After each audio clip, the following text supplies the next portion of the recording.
Hey everyone, welcome back. Today I'm going to walk you step by step through how to edit vectors in Figma. If you've ever felt stuck or unsure about working with shapes and colors in Figma, or you just want to sharpen your design skills, you're in the right place. By the end of this tutorial, you'll know exactly how to add a shape and confidently customize its color, a skill that's foundational for almost any design project, whether you're making a logo, wireframe, or UI mockup. So let's dive straight in. First things first, open up Figma in your browser or start the Figma desktop app. If you're new to Figma, don't stress, it's super user-friendly and you'll pick it up quickly. Take a moment to start a new file or open an existing one where you want to experiment. Sometimes just exploring in a blank file is the best way to learn. Now let's add a shape to the canvas. On the left-hand side of the Figma toolbar, you'll see a little rectangle icon. Go ahead and click that. Figma gives you several shape options here: rectangles, ellipses, lines, or even polygons.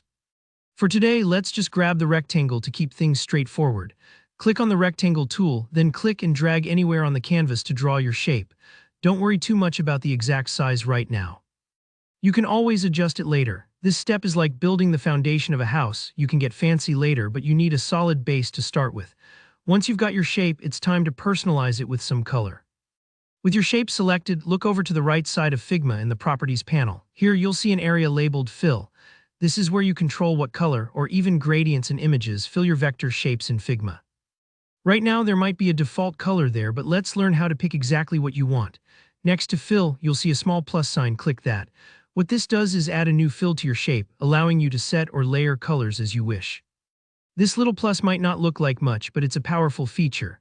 For instance, in more advanced designs, you could add multiple fills for effects like shadows or textures, but for now, just one fill is perfect as you learn.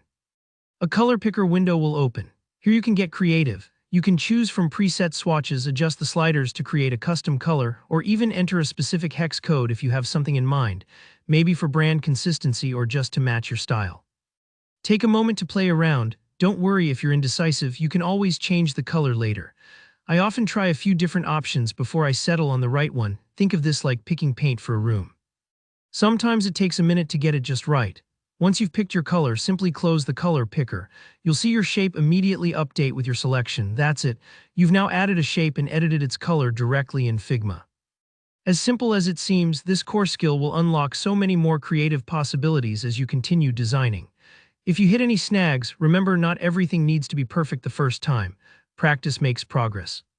If you have any questions, feel free to ask them down in the comments. I always check and love helping out. If this video helped you, please give it a like and don't forget to subscribe for more easy-to-follow tutorials just like this. I really appreciate your support and I'll see you in the next one. Happy designing!